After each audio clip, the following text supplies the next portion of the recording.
स्वागत तो करो हमारा।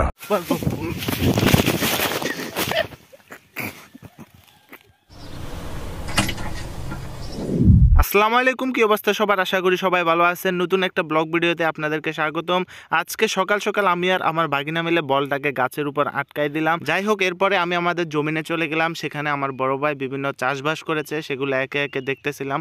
অলরেডি আমার বড় ভাই এখানে কাজ করতেছে জমিনে। তো আমি দেখতে পেলাম উনি একসাথে অনেকগুলো সবজি চাষ করেছে এখানে, যেমন লাল শাক, মরিচ গাছ, কুমড়া গাছ এবং কি তরমুজ গাছও একসাথে রোপণ করছে। তো আমি তরমুজ গাছের তরমুজ খুঁজতেছিলাম, একটা তরমুজও পাচ্ছিলাম না। এরপর আমি আমার বড় ভাইকে জিজ্ঞেস করলাম যে তরমুজ কি একটু ধরে নাই। এরপর উনি আমাকে একটা তরমুজ দেখাই দিল, যেটা কিনা খ্যারের নিচে লুকানো ছিল। ঠিক কি কারণে খ্যারের নিচে রাখছে সেটা আমি জানি না।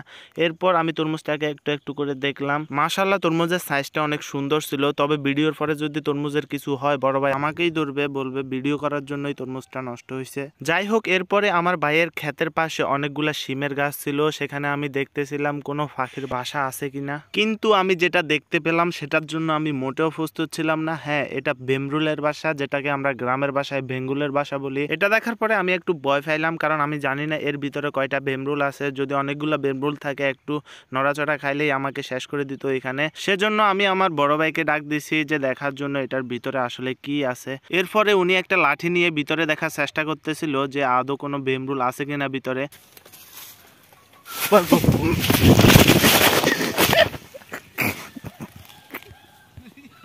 বাসা থেকে বেমরুল বের হওয়ার সাথে সাথেই সবাই দৌড় মারছে। আমি ওইখানেই পড়ে গেছিলাম।